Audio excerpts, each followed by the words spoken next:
Okay, now there's this girl called NG. I don't know why you say, like, why you claim that she's like angelic or something.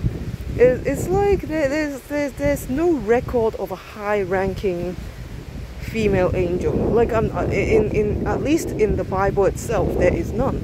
So in other words, if you want to be Christian, you cannot progress beyond a certain point. If you want to be like an angel or something, like if you were a pure Christian, especially a Protestant, you can't progress any further. So have you not read Genesis chapter 3? In Genesis chapter 3, we see that Adam and Eve were driven out of the Garden of Eden. So they're outside the Garden of Eden, and then Hashem, God, he placed cherubim. I am, okay, it means multiple. Yeah? The singular form of cherubim is cherub. So cherub is singular. He literally placed cherubim. So multiple cherubim, okay, multiple angels at the entrance of the Garden of Eden. And also a flaming sword that turned each way, which means that the flaming sword itself was not wielded by anyone. It just moved by itself. the fiery sword just moved by itself. Okay, that's Genesis 3.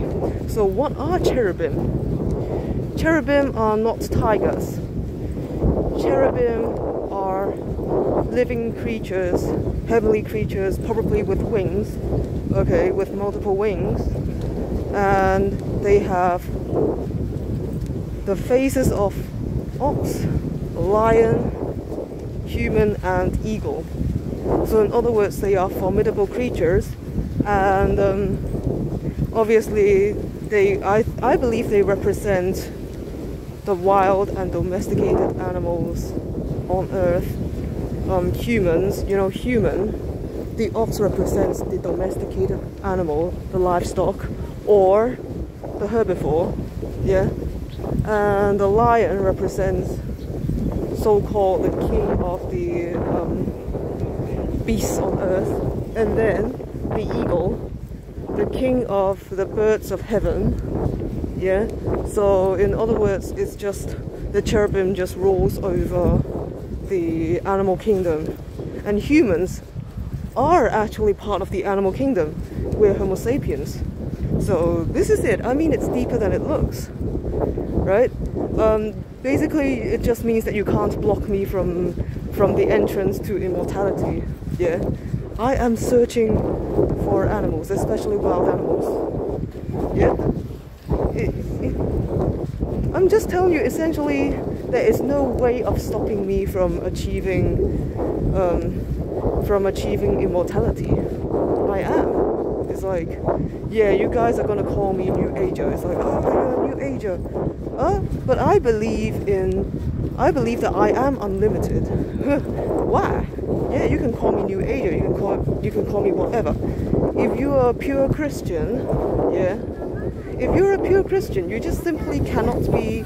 You simply cannot be unlimited. Yeah, you cannot be unlimited because there's so much that is holding you back. Even though Jesus Christ himself said, he said, we can have faith that can move mountains. Okay, he said that. But if you actually read into the Bible is placing restrictions on human activity. Like, you can't have this, you cannot have that. It does. You do not need to know this, you do not need to know that. But you know what?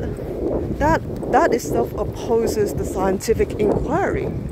Yeah? The scientific inquiry tells you that anything is worth knowing. Everything is worth knowing. I know, as I keep like walking or standing or something along the waters, because Chinese dragons hang out in water, whether not the swimming pool, but you know, in ponds, in lakes, in rivers, in streams, not too shallow obviously, in the sea, especially the sea.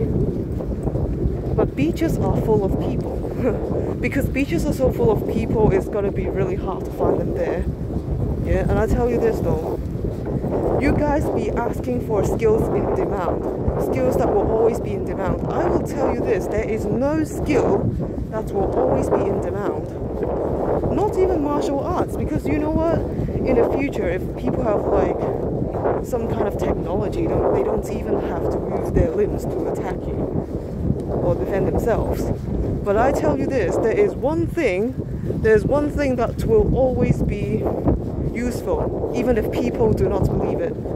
It is not about supply and demand, it's about necessity. Yeah?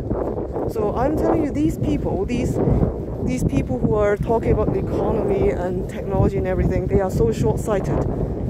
They do not understand the fact that civilization is not permanent. Civilization is not permanent. It will end. It will end.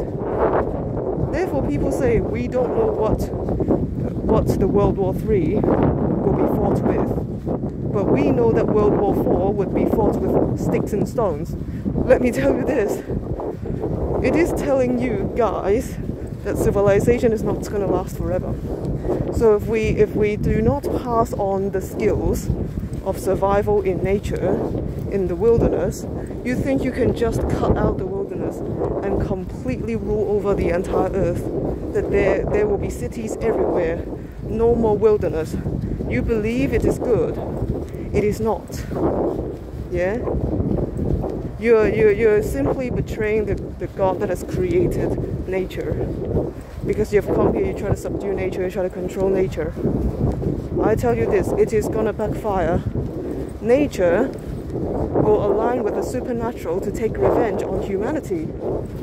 Yeah, they're gonna take vengeance on humanity. Civilization will be finished. And how can you survive in the wild if you don't have like basic wilderness survival skills? You know what, Mr. Feng's definitely right. He's basically saying, look, even 4-year-old children, young children, can come and hike with us, yeah, and they can learn like basic wilderness survival skills. I was like, yeah, it is true. We should have learned this at the age of 4, right?